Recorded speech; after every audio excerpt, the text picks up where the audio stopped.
Welcome to Culture Before Content. Culture Before Content, from Music for All and presented by Yamaha. And now, here's your host, David Duarte.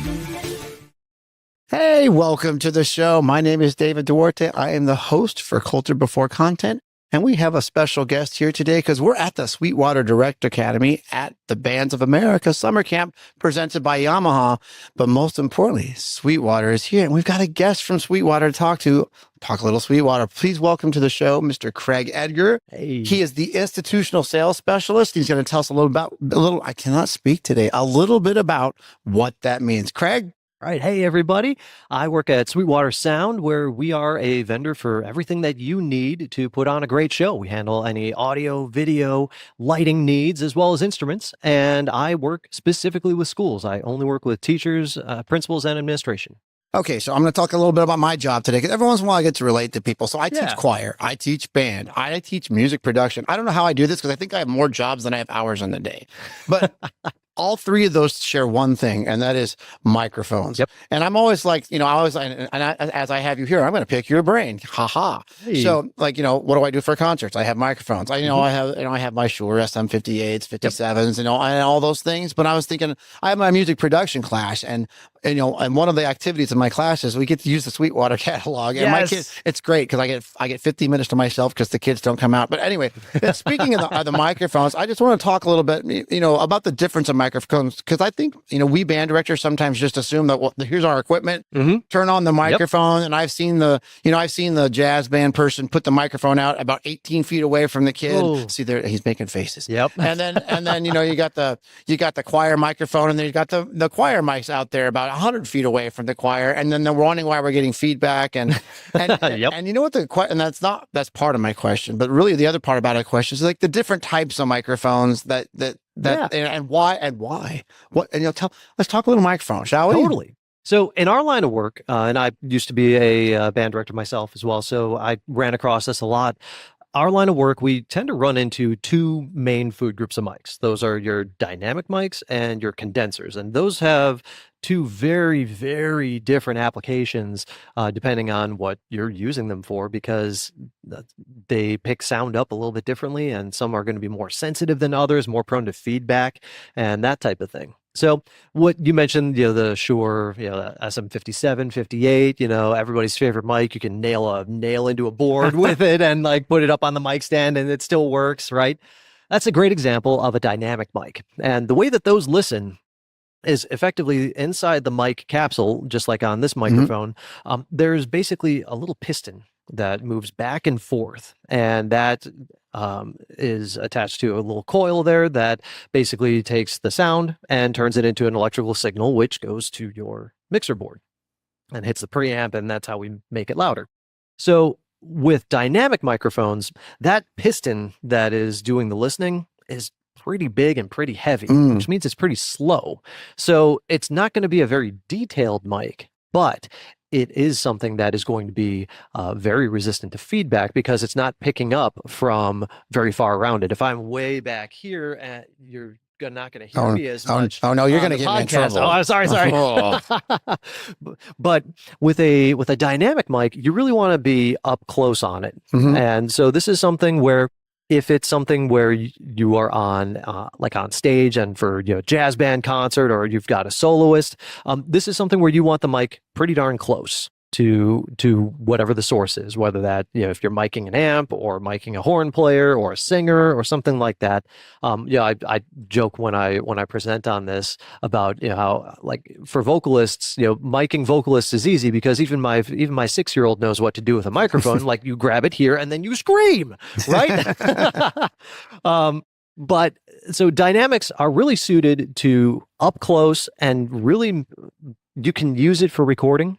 I wouldn't use it for a room mic if you're recording your ensemble, though. Not to say that you can't. The best microphone for recording is the microphone you have. Right. So, you can make it work with one of these, but that's where condenser mics start to come in. Now, those listen a little bit differently. So that piston thing that we talked about, well, these have basically, it's kind of like your eardrum almost. It's a little like membrane that's stretched across the capsule, and that needs power. So if you're looking at your mixer board and you see something that says, phantom power or plus 48V, condenser mics won't work without it. A dynamic mic doesn't care if it's on or not. Right. So you're not going to ruin a microphone by, having your phantom power turned on if you've got a dynamic plugged into it. If you don't have phantom turned on for a condenser, it just won't work. Nothing happens. Right. And that's always a fun conversation when I get a call from somebody who's saying, hey, I just got these really nice mics from you, but they don't work. I'm not getting any sound out of them. I go, okay, hold on.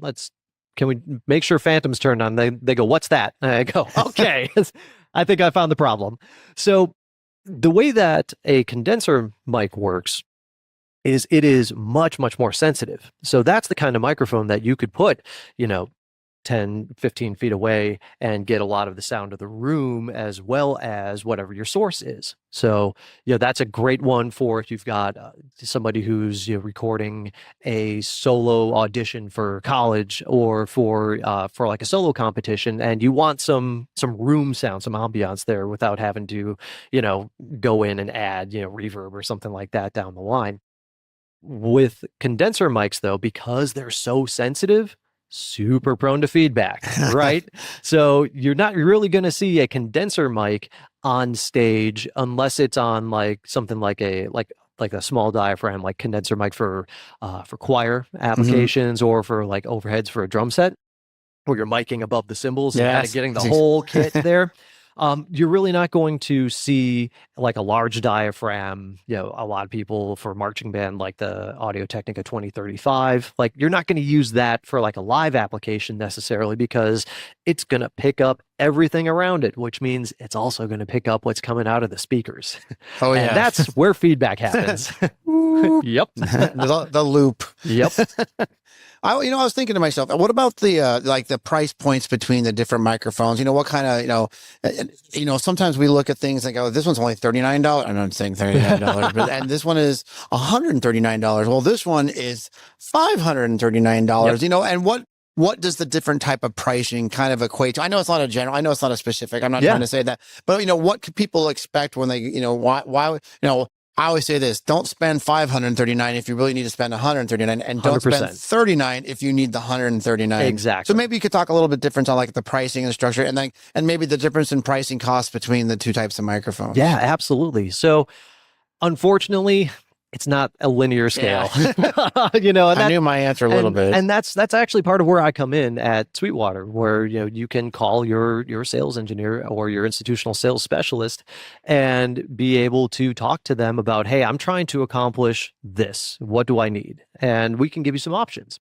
So some things in terms of price point, it's kind of hard to really nail something down unless we're really talking about like dialing in that application. But there are some things that I would say to be on the lookout for. So some more of your kind of like mid-tier mics. And when I say mid-tier, I'm talking more in the like 150 to like 400 range. Now that's still a pretty broad range. I was trying to get that price down to 139. I don't know if you saw that. I was trying to work the 150 down. Well, I can work with you on that. Okay, sweet. But certain features that you want to look for, one is called a high pass filter on that. And what that does is basically it rolls off any low end. Usually that's anything below 80 hertz. Now, you don't have to know anything about audio to know what 80 hertz is or anything like that. Basically what that does is, have you ever had that recording where like you can hear the vents in the background and it's this great like student audition, but all you hear is in the background. Yeah. Oh, it's the worst, right? So what a microphone like that does with that high pass filter is that it'll actually roll that off. And most of the time down in 80 hertz, unless you're playing tuba, like you're really not hitting that in any of your, like anything that you're going to be playing. So that's all information that you really don't need anyway. So we can just get rid of it, and we can get rid of it at the microphone rather than having to do anything in post. I would say, as far as like, I'd say if you've got a couple of good dynamics, it's a good idea to get a decent condenser mic. Mhm. You don't have to spend a lot to get something really good. I'd say, 150 or 139. Got to get that price Yeah. down. I'd say anywhere between, say, 100 and at like 300 is a great range for microphones, for like a good condenser to get you started. Personally, for most everything that I do, my condenser that I've got a 2035, and that's only about like $150 mic. So you don't have to go and spend a crazy amount of money to get a microphone that is really, really useful. Well, that is some great information. And see, this is an example of what it's like to interact with an education specialist. Well, we got more show coming up, so stay tuned. Hey, welcome to the show. I'm David Duarte, your host for Culture Before Content, and we're at the Sweetwater Director Academy at Bands of America Summer Camp, presented by Yamaha. And just a reminder, our mission is to create, provide, and expand positively life-changing experiences through music. And that's something we should do every day. It's one of my favorite statements. And let's talk about that statement. We have live people. I'm kind of saying, I'm going to kind of enjoy this. Pretty soon I have to go back and sit in front of my computer again, and I get to talk to people, which is nice, but it's so nice to have live. This is Miss Maggie Moncado. She teaches at North Middle School and is the assistant band director at Joplin High School. And this is both in Missouri, correct? Yes. Ooh, I had to remember that thing. There's so many states out here. I love it. So anyway, welcome, Maggie. Hello. All right. Why don't you tell us a little bit about yourself? Maybe, how long you've been teaching. That's our topic for today. And a little bit about, something that you want to speak about or talk about today. Yeah. So once again, my name is Maggie Moncado. I am a band director at Joplin North Middle School and Joplin High School. Kind of some background info. I went to Missouri State University and I studied saxophone, and I just completed my first year at Joplin School. This is my first year teaching in general. And so that's something I kind of wanted to talk about today, because if I could help one person get through their first year of teaching, I feel like I've done something right, because man, it is not for the faint of heart. Oh, no. And band directors out there, we all remember our first year teaching, no matter what. We all remember it. It's been, like I said, I was 1990 was my first year of teaching general music. Those little kids were short. Well, that was good because it made me feel tall for like one of the first few times in my life. All right, well, let's get on to this topic of first year teacher. So, let's say on a scale of 1 to 10, 1 being low, 10 being high, how do you feel it went? I feel like it went pretty decent. I would say like a 7 or an 8, but that is only because I had a lot of mentors helping me out. I'm also at a school that has a lot of other band directors, so I'm not by myself. Joplin is a 6A school. There's about 500 kids per graduating class. And so very nice to have like 2 high school directors and 2 other middle school directors kind of helping me and guiding me as I'm going through. Yeah, well, let's talk about that mentorship for a second. Was it something that happened naturally? Was somebody assigned to you? Because I know when I was first year teacher, I got somebody assigned to me that wasn't a music teacher, which, by the way, is super thankful. I actually learned how to do paperwork and stuff. And there we go. Yeah. And then I had my music mentors, and that was like how to teach the classroom and all those stuff. So speak about your mentors. Yeah, great question. So at my middle school, I had a mentor assigned to me. It's something that's part of Missouri, is like this mentorship program. I don't know how long they've had it. And it was the choir teacher. And he was only on his 3rd year of teaching, which is perfectly fine because he remembered his first year very vividly. So he was able to kind of help me out. And we developed a good relationship in general. And then actually the high school director ended up being another mentor. And that one came more naturally. Right. I don't know why I wasn't expecting it to be a mentorship, but he was very much someone I would like call and be like, how would you handle this situation? I got this parent text. What would you do? And just kind of things like that. And I remember one time I was having a really bad rehearsal, and he came in. He always comes in once a week to kind of help out with all the different middle schools. And he just came in and I was conducting, and I told him beforehand, I was like, I'm having a bad day. It's not going well, or it's right before middle school contest. I don't know what I'm doing. And he came in and he looked at me and he's like, can I take the podium for a few minutes? And I was like, be my guest.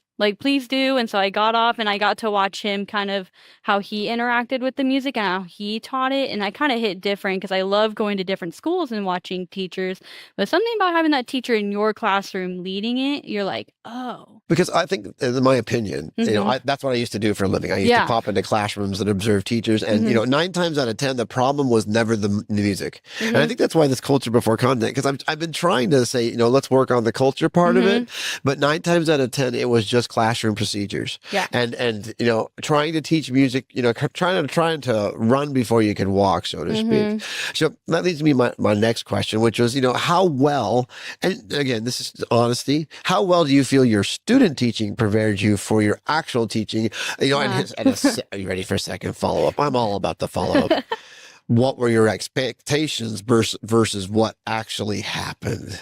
So I was more prepared than I was pretty prepared because of the fact that I was on staff at a school, on staff in Hollister, Missouri, which is kind of near Branson, Missouri. And I was on staff for about 2.5 years, helped with their fall program, their winter winds program, and I did my student teaching there. So that kind of helped that I had more classroom experience, and I was also substitute teaching. Oh, fantastic. But there's something about when you're in the classroom by yourself and you realize you're the one in charge. You're not just like a shadow behind somebody that you're like, oh no, I'm the adult. You know what goes through my head when I was younger? It's like, they can just attack me at any time. And I have no recourse. There's like 30 of them and I'm by myself. I don't know how this is going to go. But you know what I'm saying? Like, I also had a student teaching experience where I actually got to go to my high school. Oh, nice. Yeah. You wasn't supposed to, but it was 7 years past the fact. And so, it was family reasons. And so it was neat. But I also think it did something for me. My expectations were met because my band director who knew me, kind of like I faked myself into thinking I was doing all these things. And then it really took until the first job away from my high school where I was like, oh, I didn't learn any of this. Basically, my first year of teaching was 5 years in. So, and then the whole world opened up. So what were some of the things that you discovered that either you did or, what some things you were proud of and some things you wish you could change? Because, we're going to talk to second year you because when school start? August 20th. Oh, gosh. It's only 2 months away. Yeah. So I would say it was just so many little things that music school doesn't teach you, but they don't know how to prepare you for that because you have to learn by experience. I loved you talked about that in your session yesterday, is how we learn by experience. And that was very much my first year. Is like, okay, I went through my first honor band auditions, went through my first competition, and like you had to experience it. But what they don't teach you is what happens when a bus tire blows up on the side of the road and all of the kids are like freaking out. And I'm like, they didn't teach me this in music school. And then I had a percussion kid a few minutes later go, man, they didn't teach me this in middle school. And I'm like, that's right, buddy. Like we don't know what's going on. It's weird you say that. One of my first years of teaching, I had a bus blowout on the way to Flagstaff, and it was on the side of the road with maybe 24 square, it was tiny. It was just like the side of the road. It was 3 hours around the side. And nothing prepares you for keeping the kids occupied on the side of the road. There was no running around. There was nowhere to go. No, they were definitely like throwing rocks, like on this, like we went like to a bus, like to like an auto shop, and they're definitely like throwing rocks, but they were living their best life. No one was getting hurt. So we were like, it's okay. It's fine. I'm a very reflective person. And that's kind of like my student teaching, because I wrote a student teacher handbook. Yeah. That was my thesis, by the way. And I love it because it's built on reflection. Yeah. And so like some of the questions I'll ask will be like, what was something positive that went for you this year? So let's try my student teaching thing. What's something positive that went for you? Something positive. I feel like I was able to build good relationships with students, and like especially like at the high school, I was with the percussion, and they hadn't really had a director before like kind of be with them at this time. So at first they were kind of rowdy a little bit. They aren't bad kids, but also if you're in the mind of a percussionist, like I learned that from a saxophone player. I was standing with them after setting drill, and we're about a band of about 100 people. And I was like, man, I'm bored and I'm an adult with self-control. And it's like, I can't imagine these like percussionists who are also bored and they're just young kids. And so I felt like I got to build a solid relationship with them. I remember one time I told them, I'm like, okay, drumline. And they like all like went up close to me. I'm like, if you guys get section of the week at a football game, Mr. Murphy, the other percussion coordinator, and I will buy you guys donuts. Oh, why is it always donuts? I'm telling you, it worked though. Like a few weeks later, they got section of the week, and I forgot that was even a thing. Like they announced it, and I was like, oh, that's nice.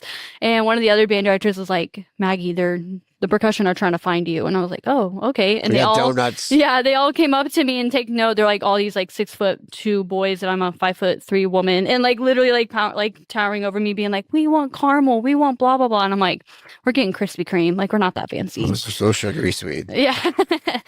But my kids like maple. I don't know about the maple. I like the maple one too. It's pretty solid. But that was definitely like the first time I really felt like I connected with the students, because I feel like something they don't teach you is that it takes a while to build a relationship with the students. It doesn't happen instantly. Not at all. And the other thing too is building trust. Yes. And I think that's maybe the bigger word from relationship is learning to build trust because, as you said, you've got the kids on the side of the road, and it's like, okay, we got to trust that they're going to do the right thing. Yeah. Hey, kids, can you put the rocks away for just a second? That nature likes them where they belong. They've been there for a million years, and now I've got rocks that are crying. You need to go on the bus and think about what you did.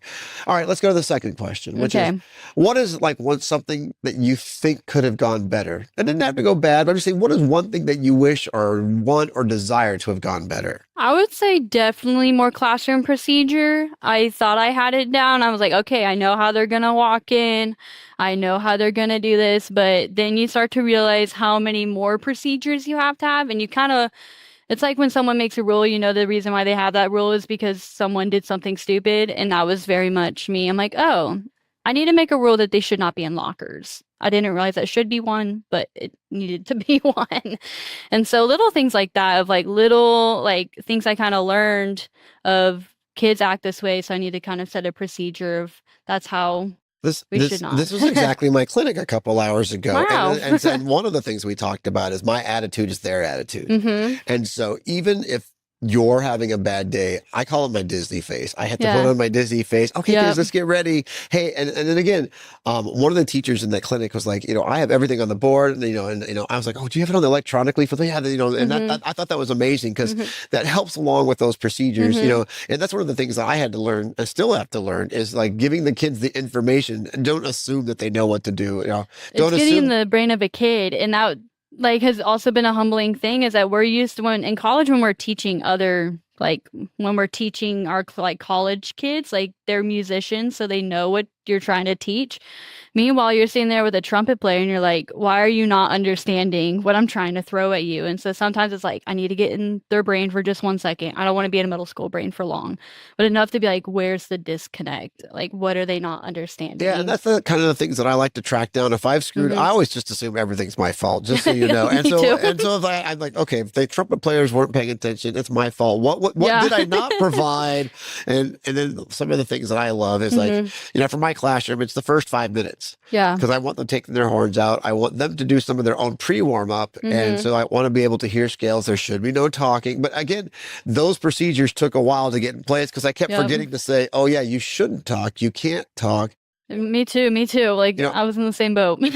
And so, we just worked about it. And then what I found for my success was just working with the student leadership and getting them to take some of the ownership away from me. So I wasn't the disciplinarian and the student leaders, the people that they respected to. So you ready for the third question? I'm ready. My favorite. George, if you're out there, University of New Mexico, this was his question for my thesis. It's great. I can't wait. What is something that you're wondering about? As you're going into this second year, what is a wondering that you have? What's on your mind going into this second year? That's a good question. No, it's always so deep. I'll give you a second, though. I guess right now it's how to deal with bigger class sizes because so at my middle school, we have about 200 kids per class at my middle school. And this last year, I had about 20 kids in my beginning class and they're separated woodwinds, brass, and percussion. And I only had about 20, but my principal was really awesome. He's like, it's an off year. You're a new teacher. And I had about 25 kids in my 7th grade and about 13 kids in my 8th grade. And this past year, I've done a really good job on recruiting. I almost I kind of girl boss do hard. And I have 70 kids signed up for beginning band. And one of my classes is going to have 40 kids. One's going to have 25 kids. And the percussion class is going to have 15 kids. So I guess right now is I'm how am I going to be able to handle all of the children in one classroom, especially the big class of 40. And then sooner or later, if hopefully they all continue or a good amount, they're all going to combine in the 7th grade band because that's how my schedule is set up. So now how am I going to handle all of those children in one classroom? And so that's kind of been what I've been working on this summer is more procedures and how to make sure there's not as much chaos because 13 to 40 is a big jump. Yeah. And again, it takes a little bit to me, in my opinion, to learn, when I switched to my new school, the hardest thing for me when I switched to a new school, maybe listeners out there, you can validate or invalidate, who knows, but I have to get to know everybody. And that's now that I'm in year 5, I only have to get to know the freshmen. Yeah, and it they're hits separated different. from the rest of the kids. So I'm not, there's all the expectations are there, all these things that are in place. Mm-hmm. And so maybe that's, maybe the wondering is, well, now Yeah. you've got to like start from scratch and maybe have those classroom procedures for Mm-hmm. you every day. Have those visible, maybe some of the things I always say, if it's a concert band, make sure we have our percussion set up the right Mm-hmm. way. Or like, what I do is I give my kids, I bought an atomic clock. And so it's, when I say 1:30, I mean 1:30 because it's the same time that's on every kid's, whether it's Apple or a Samsung, it's the exact same time. Yeah. So you have time to use the restroom, you've got time to get your instrument out, you got time to tune, you got time to do all these things before we start doing our tuning, our things. And then just kind of micromanaging the kids that aren't doing it, but then using the leadership to get some of it. And Student leadership is huge. Yeah, and especially in middle school, it can start to give those kids a source of pride. And if they struggle with it, give them some guidance or take over, all those kinds of things. All right. So I have names for the years. Okay. Okay. So my first year for anywhere is called Grin and Bear It. And because that's what I kind of had. Cool. My expectation of what band looks like and the kids.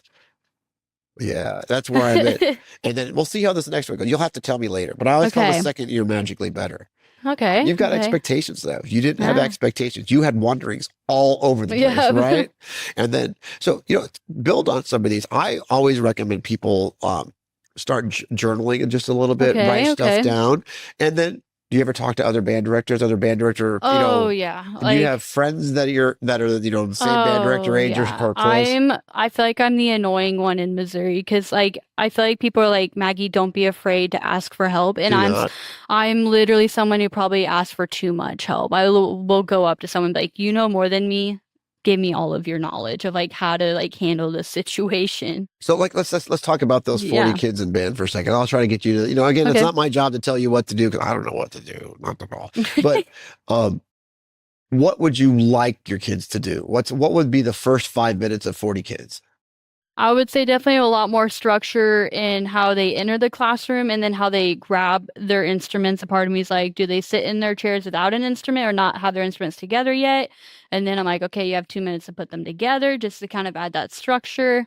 That's been kind of the biggest thing is like, how do I want to start my classroom? Where do I place them in the lockers? I have a pretty big band room. The lockers are everywhere. So I'm like, do I place them all in one corner like I did last year? Or do I like kind of put flutes over here, clarinets over here, saxophones over here? That way they're all kind of separated. Oh yeah, you can kind of get it so that they can all come to the area without having to be all in the same space, trying to occupy the same space. Yep. And so what to me what would that look like? How does a kid know to keep how do we get kids to focus on being what you want? Do you talk to them? Do you I say a lot of proactiveness. I had to do elementary student teaching and middle school and high school student teaching in my experience. And so even though I had no intentions of doing elementary, but I actually really valued it because I learned a lot about being proactive with your expectations and follow through, especially. And like you kind of apply that, especially to sixth graders, because they're not exactly middle schoolers, not exactly elementary kids. And so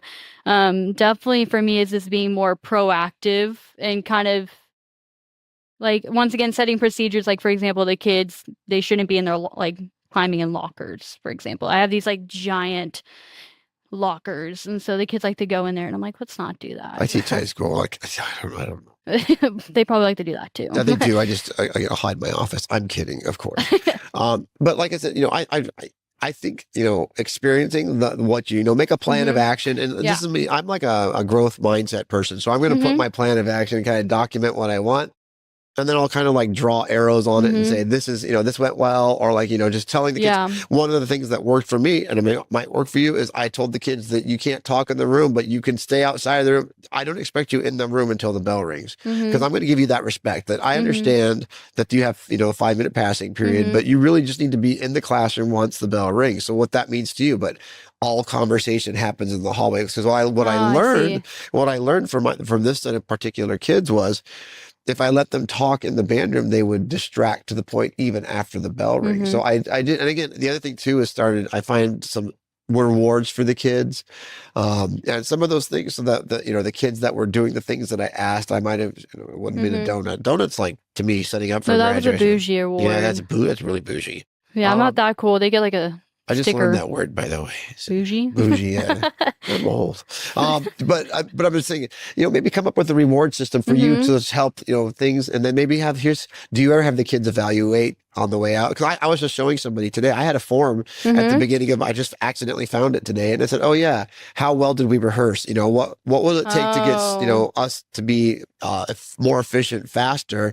And I was able to use those words in the kids. And I actually threw it into like a word cloud. Yeah. And I got the words and I put that on the board. It's like silent, orderly, music. Talking. Yeah, stop talking. But and the other thing too is I did find as long as we started at 1:30 and I heard the things that I did, I got happy. But procedures take time, and especially again, the other thing too is the band you have this year and the band you have in a couple of years might just be a total different mindset, and that what works for some doesn't work for other. And I call my style of teaching spaghetti learning. I just throw stuff against the wall. If it sticks, I keep doing it. If it falls off, we make pasta. I don't know. I just but I just keep trying things out. So what I'm hearing is discipline and structure. Yes, more go structure. out and find people who do it, or like go. You ever heard of Google? That's a great thing. I'm kidding. But I said you can find, look up classroom procedures. Yeah. Some of the best things I've learned for pedagogy was looking at English classes. Because what does an English class do? They usually do book study, or I think, and that's the resource, but the curriculum and how they do it. That's how I learned a lot of way to get the kids to analyze the music better. Oh. But to me, what's the name of this podcast? Culture before content. And it sounds like to me that you're looking for that culture so you can deliver the content. Oh yeah, because to me, and this is something I'm kind of bragging about, my indoor percussion group, is that the previous year there wasn't great culture. Now this year there was better culture because we kind of had different leadership happening. But with kids, if you can have all the knowledge you can be the most knowledgeable band director, but if your kids don't want to learn it and they don't feel motivated and you don't have the culture in the classroom, it doesn't really matter unless and I don't want my audience to think that I'm this perfectionist and I'm exactly perfect. We all have that imposter syndrome going sometimes. Yeah. Yep. I've had my kids walk into the room and I'm like, what planet are you people from? Because what is going on? And I said it. I have one word that brings down my heart will start beating faster about the one word that can take down my rehearsal is assembly. And my band is last period of the school day, and the assemblies are always between the fifth and sixth period, and the sixth period is the last period. And they're just so hyped up, or they have 7 minutes to get to class at that point because they have to spread out. And so I always think assembly. But you know what I've noticed? They're doing it better and better and better. And I think words matter. I think I spend my time recognizing the kids for good behavior, saying thank you. And here's another thing to try. Send a letter home. Make a card that says thank you. I appreciate the way you are. Because I was thinking about it. My principal said something so nice to me last week, and I just said, you know what? I kind of needed to hear that.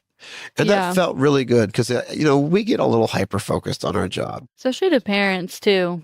Sending them, for me, if a parent asks me a question about, a concert, and I'll answer it, and then sometimes I'll just respond with, hey, I really enjoy having your kid in class. And that just builds that positive relationship with them, because most of the time if they get contact from a teacher, it's bad. It's not good. So, as your year's coming up here, what are some of the things you're looking forward to this year? I'm looking forward to our fall show. We're going back to St. Louis BOA. We went for we went for the first time last year, and we were kind of planning to do an alternate year, just because of money, and it can be a lot, but it went so well, and the kids were they had the best time. I love seeing when they wear their BOA merch around the school, because they were just so proud of it, and the kids are just so excited. Anytime you mention BOA, they're just cheering. And so we're like, let's go another year. And so we're coming back, and I'm excited for the show. Our show is color themed, and so I feel like it's going to be a fun one. We got Rainbow Connection, Goodbye Yellow Brick Road, and things like that. So here's my last question of the day. Okay. How do you take care of yourself outside of band? Outside of band. How do you keep yourself you? How do I keep myself me? Well, I think something I kind of do is I really enjoy playing video games. What's your video game? I love this topic. I guess I'm kind of a middle schooler. I play a lot of Fortnite and Minecraft. Oh, dear Lord. I'm going to watch Minecraft on the plane ride home. Okay. I've already downloaded Okay, it. Don't tell me anything. Good Nothing. luck.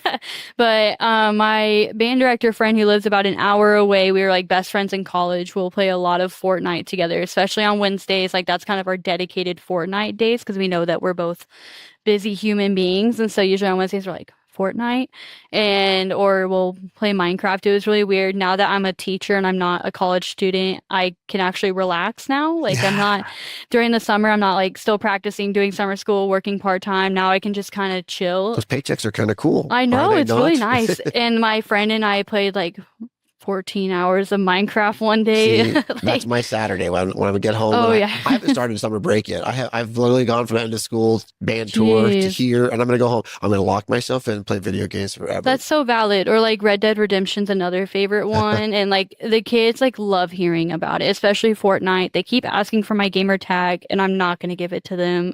Well, I encourage you to keep making those connections Yeah. with those kids, and you are going to figure it out. And I always say Yeah. it takes like 5 years as a new teacher to find it. And so, Yep. Tim Rocky, if you're out there listening, he gave me the best advice. What do you do in your first year? Teach. What about your second year? Teach. What about the third year? Teach. Let the rest of it go and learn from the Yeah. process. Yep. Well, I thank you so much for being on the No, show thank today. you. It has been an amazing little visit. You know, here we are at the Sweetwater Director Academy at the Bands America Summer Camp presented by Yamaha. This has been Culture Before Content. I'm David Duarte. See you next time. Hey, welcome to the show. I'm David Duarte. I'm your host for Culture Before Content, and we are here at the Sweetwater Director Academy at the Bands of America Summer Camp presented by Yamaha. And don't forget, at Music for All and within the Culture Before Content community, our mission is to create, provide, and expand positively life-changing experiences through music. Speaking of life-changing experiences, we have a special guest today.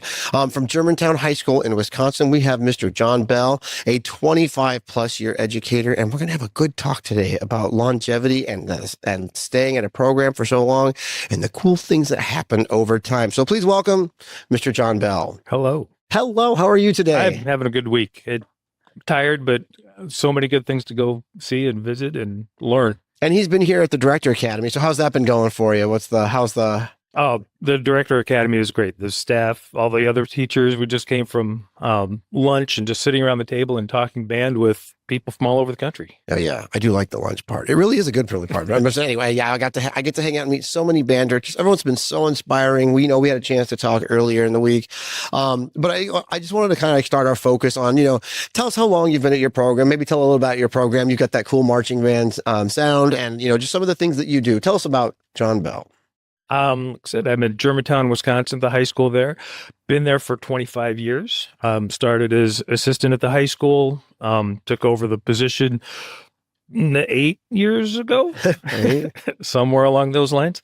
We have a fantastic staff. We have 4 band directors in the district. Every band has 2 directors, so one director is pulling kids out for lessons during band class. And like all of us, as the high school director, I'm riding on the coattails of our middle school and elementary music teachers and getting them ready and get to me, and we get to make cool music. Yeah, let's not forget, none of us would be successful without the middle school and elementary. And I don't think we can say thank you enough or to the work that they provide, because without the students they give us, we what would we be doing? But, let's talk about, 25 plus years and in the same school district, right? Yes. And so that to me is amazing, because I think the longest I've stayed was 19. You got, and so it's not a contest, but, what is, do you have any secrets of why you stayed there? Just been happy? It's been the right situation? What makes 25 plus years in the same place happen? The teachers in the building, every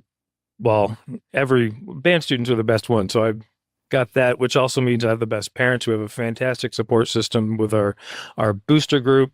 My wife works in the area and keeps us there. We love our house and Milwaukee. They're my plug for my city. It's Germantown's a northwest suburb of Milwaukee, and I moved there from Iowa and just realized early on that I enjoy everything that the city has to offer. And for the 5 things we don't have in Milwaukee, I'm 90 minutes from downtown Chicago. Oh my goodness. I always forget about that because, Chicago, what a great great town. So many things to do.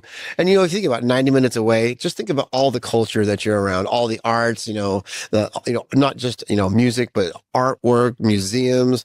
And then, Midwest is just, I'm kind of envious of anybody because, for me, it's like, how many connecting flights is it going to take to get to Chicago? And so is there anything that's, memorable about staying the 25 years, and like I said, you were the assistant first and later, and how much has been set up for you and how have you continued that success as you've been there and taken over? When I started my first year at the district, I was 40% and got full-time in the second year and could really, between the other director at the time, we molded and shaped the program and were able to tweak things as we were going on. Coming here, my first year here was in 2007, and wearing my Northern Iowa shirt today. I got a great foundation. My undergrad in Northern Iowa, got my master's in music ed at UW Milwaukee that helped me. 90% of the day-to-day stuff I've learned here, but I understand what they're doing because of what I learned in college. And I come back from the summer symposium, the BOA music camp, and there's 2 or 3 things I add in each year and want to build upon that and tweak the program and just as I tell my students, I want next year's band to be better than this year's. Just always build and improve. And congratulations to you for always seeking improvement. Here I am on year 35 and I still have this desire to do better. I still feel like I can give more.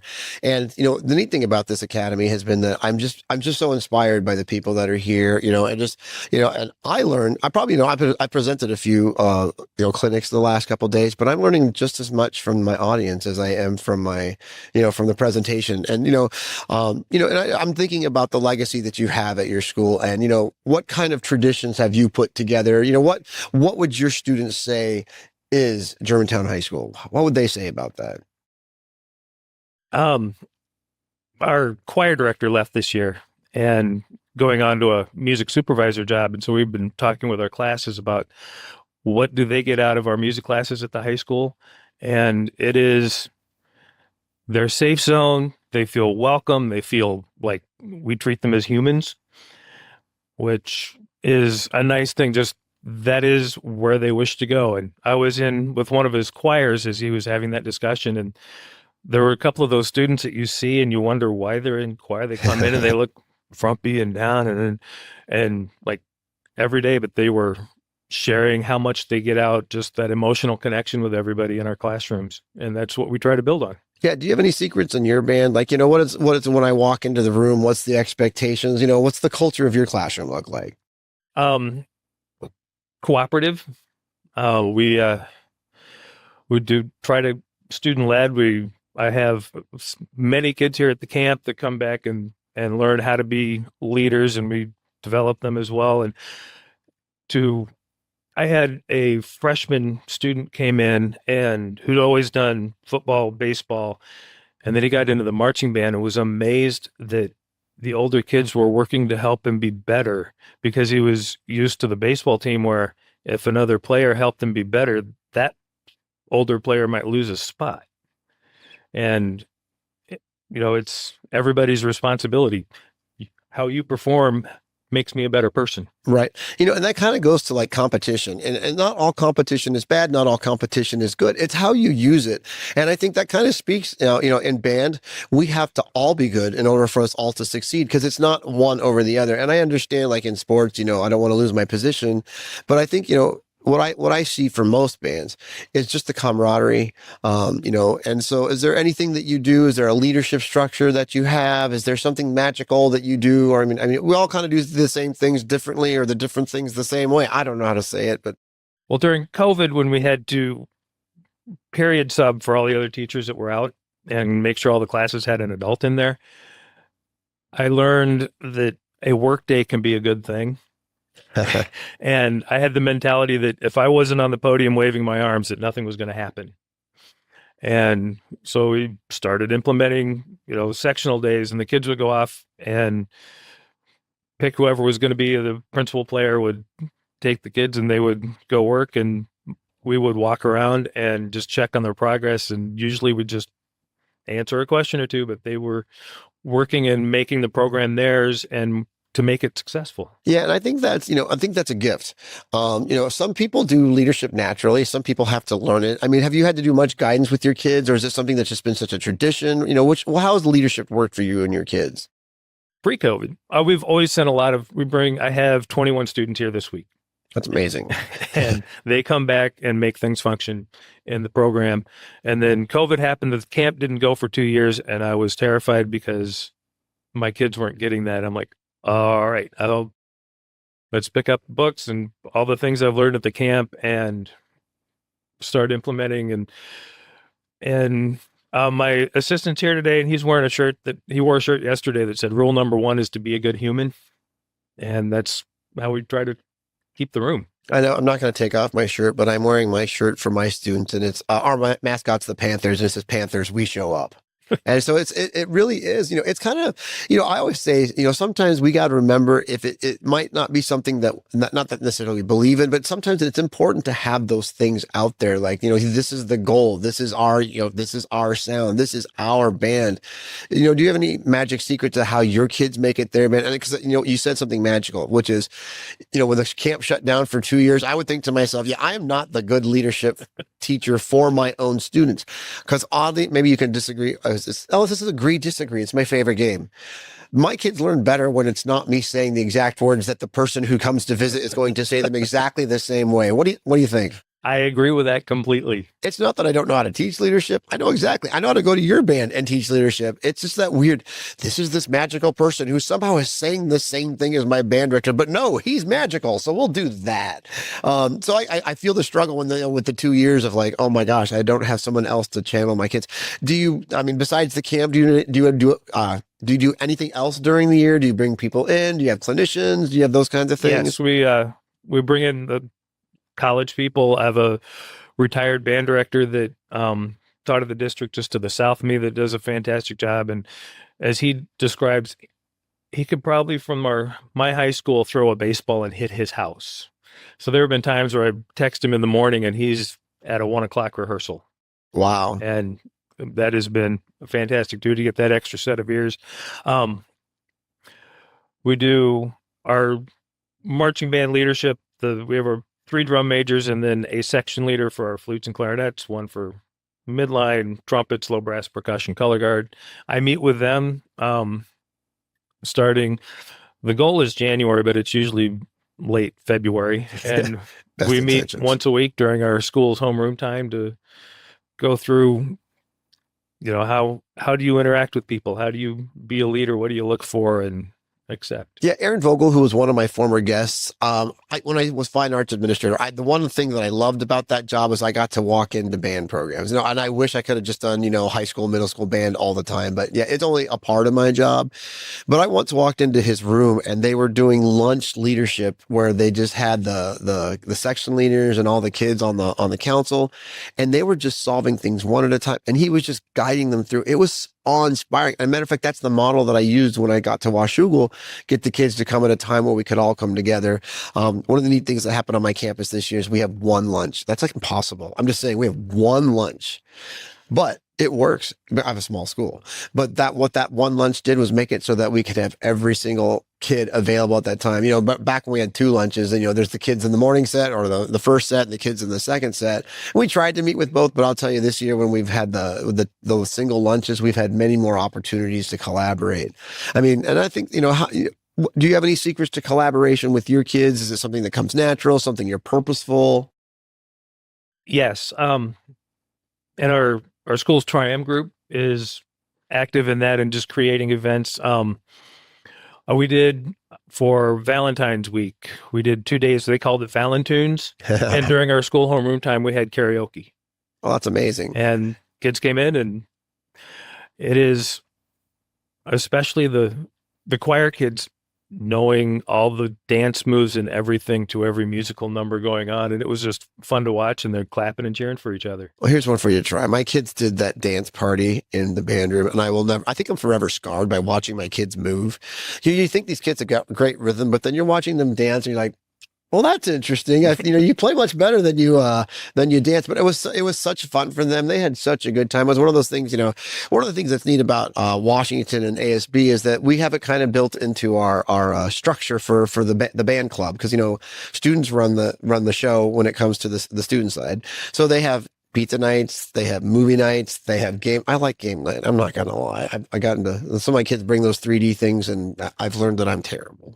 But the kids play cards, they play Mario Kart. But what I love, and what I think one of the things that I find amazing is that sometimes we get so focused on band, we forget our kids are kids, and they do hang out with each other on the outside. But any opportunities we can present for them that are from the band side, whether it's pizza here or that, I think is super special. Do you have any of those kinds of things that you do?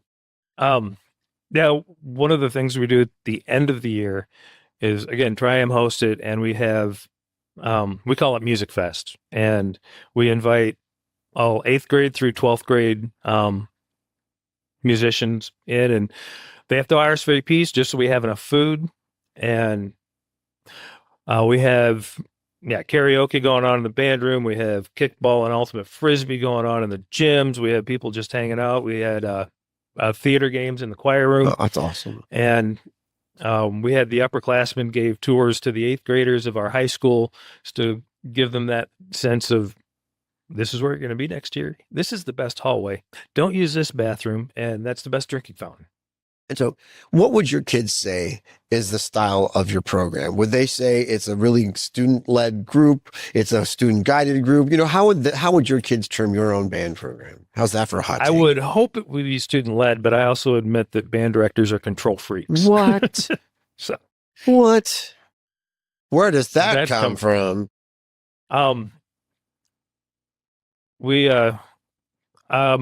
leadership team this year wanted to implement, and starts up next week, a section Olympics for the marching band, and they've come up with half a dozen different games. We're going to start it while we have the 4th of July parade, and there's that hurry up and wait where you have to get there and wait for the parade. So going to do that. And I had a drum major a few years ago talk about coming into middle school and then high school, that some of her friends drop band going from junior high to middle school to high school, and then she found a whole bunch of new friends.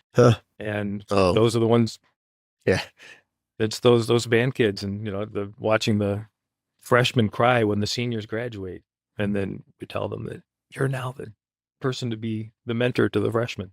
Oh, we work so hard to build that band family, and you've been there for so long. It just must be so natural for your kids to be a family. I'm in year 4, and I've got my first cycle of kids that are all mine. There's no, Mr. Duarte is now the only band director that they've known. The middle school knows me, elementary school knows me, but that's that trying to instill that sense of pride in the kids. And I love sharing ideas, because you make me think. So one of the things we did this year is we had band booster meetings, and at the same time I had the band council meet. So it was on the first Thursday of every month, but the band council actually went in my office. And what I did for all the other kids, we actually made it YouTube live inside of Google Classroom, so any kid could come to the meeting, because some of the feedback we got from the kids was actually fantastic, which is, we want to know what's going on, and we would like to get some input. We would like to know, they loved it. And I started doing it with the parent group as well. It was let's just do some live stream feeds. That way people at home could get some of this, and just trying to get more interest. Go ahead. Oh, there was a podcast I listened to that would end its Friday podcast with he called it Best Part of Your Week. And people would call in and leave a voicemail of the best part of your week. And so we started doing that in class. And best part of your week comes down to BPOW. So the kids now call it BPOW. And it's just, taking 5 minutes on Friday, and who's got a best part of your week? And it's my sister's coming home. I got my driver's license. Got an A on the test. All those kinds of things. It's the first marching band practice. Oh my gosh. What's your marching band culture like? I know you have the wall. Is it the Wall of Sound? It's called the Wall of Sound. I like that. We started competing the year before I arrived. So I've been there from the second year through now. And it would 2 directors, drumline, color guard, front ensemble staff, and it's without our student leaders working together. It doesn't. They start every rehearsal, make sure we start on time. And it is where all those great bonding friendship. It is a voluntary group. Neat. We have 160 people in the band program, and our marching band's 130. That speaks well. I did, I think it was like 2004. I finally turned my marching band over to voluntary, and it dropped a lot that first year. I think we went from 130 down to like 80. But what happened was that 1 year, it was only for 1 year that it was that small. Because what happened was the kids that didn't do it are like the freshmen who were afraid of it. I don't know why, but who doesn't want to walk around with a chicken on your head? I'm just saying, it's super fun, kids. But like that first year, because I think that was the number one reason we were losing kids coming from 8th grade to 9th grade was just the marching band requirement. So when you took it away, that way the kids would join band, but then they would find out I want to do that. And so what happened is the freshman band actually became a second recruitment band. So not only did we have the 8th graders to recruit from, we had the 9th graders to recruit from, but it kind of recruited itself because the kids got so into it, or like, half the freshmen were in the marching band, half were not. And so it just over time, it made its own impact on it. So, I always say, that switch to voluntary marching band sometimes throws people off. Some people are going to say it's got to be mandatory. And then I've completely changed my output on that. Cause I used to start my career, I think when I was young, it was mandatory, but now I don't think I ever do it any different. And we start concert band on day one. And imagine that our marching band started sounding better after we do that. And, and of those 30 people that aren't in the marching band, there's some fantastic musicians and people that I have in my band program because they don't march. They go off and travel all over the country doing their soccer league or figure skaters and everything else. And they're just great people that I'm really proud to have in the band program. So this might be the toughest question. So here goes. I'm going to give it a shot. So you got 130 out of 160 in your marching band. What is that secret? Because there's got to be a reason. And it might, do you ever talk to the kids? Maybe you should, I'm kind of interested in interviewing your kids, because why do we have such a high percentage of kids doing the marching band? Is it tradition? Is it something we have set out? Is it, what do you think what is the secret? There's tradition. There's high expectations. There's trust in each other. When we have camp, we start off with our 2 hours of basics that the students run sections that they just rotate around and work on things. They work with each other. When we do have student-led sectionals and we come back as a group and we talk about, you got a lot done and you didn't have to listen to me. And we give them the ownership to take the lead, and they do it. I think maybe that's one of my incentives. If you guys run the show and do it well, I don't have to talk. And here's the thing. I personally feel kids work better when the kids do the work. And that's been my mantra for a long time, is how do we find, that was my session this morning, was getting students to do the ownership. But, and for me, it's giving them the secrets of what we expect out of them. Because, when we were talking about, one was like sectionals. Well, we don't just send off the kids to sectionals and come back, oh, look, it's perfectly learned magically better. So do you have any secrets to your sectionals? For me, it's goal setting. I give them, this is what you need to do in the order you should do it. And this year I was walking around checking up on it, and they run the sectionals like I run a rehearsal. So they know what the expectation is and how to do it, and they pick up on that. Flat out, the number one worst thing I ever did, biggest mistake in my career, when I took over the program that first year, was we didn't do the team building activities because we needed to work on our scales on our 8 to 5. All we right. couldn't waste time doing a human knot. And flat out, it was the dumbest thing I've ever done. It's almost, oh my gosh, this is like, see, I hate having these time constraints, because like we could go another hour on this topic, because I almost feel like the less I work on my music in terms of the rehearsal, and the more I work on the skills it takes to make that music, my music goes much better. The more I work on sight reading, the more I work on scales, concepts, technical concepts, musical concepts, we kind of forget, or at least I kind of forget, like, oh yeah, they got to learn that music. And I had a clinician this last week, and he said, he goes, why are you worried about that? You're going to get that. And it was like the kids ate it up. And that was like their favorite part was it's like, yeah, we know the notes and the rhythms are going to come. Don't worry about this. Let's make music. And you know what you need to do, kids. It was very eye opening. So, I think one of the things I would love, do you have a handbook or do you have any of this written down for your kids? Or like, I'm like a systems process guy. So I try to have as much as I can. I'm like a bullet point guy. So like, band camp, and I try to list all the things that we do. Sectional, I try to list all the things that we do. Do you have anything kind of concrete, or is this just something that's passed down? Our discipline part of the handbook is just respect. You have respect for yourself, respect for your bandmates, and respect for the school. Oh, I don't think you could ask for any more. I will imagine that your kids absolutely adore you, and I know you're just a great band director, and I'm so happy that we've got the chance to get to know each other this week, and I look forward to more. But we have sadly run out of time. It is like these things go too fast because I really have like 27 more questions. Like I want to know more about, that neat thing about to me is the student leadership and the kids and having so many kids here. I would love to have, hey, Music for All. I'd love to have a kid. Let's move on to Portland. So I'm kidding. I'm just kidding. But it is because we're always constantly looking for a way for someone to say that to our kids. So thank you so much for coming on the show today. Awesome. Well, guess what? That's another episode of Culture Before Content. We're here at the Sweetwater Director Academy at the Bands of America Summer Camp, presented by Yamaha. I'm David Duarte, your host, and I'll see you next time.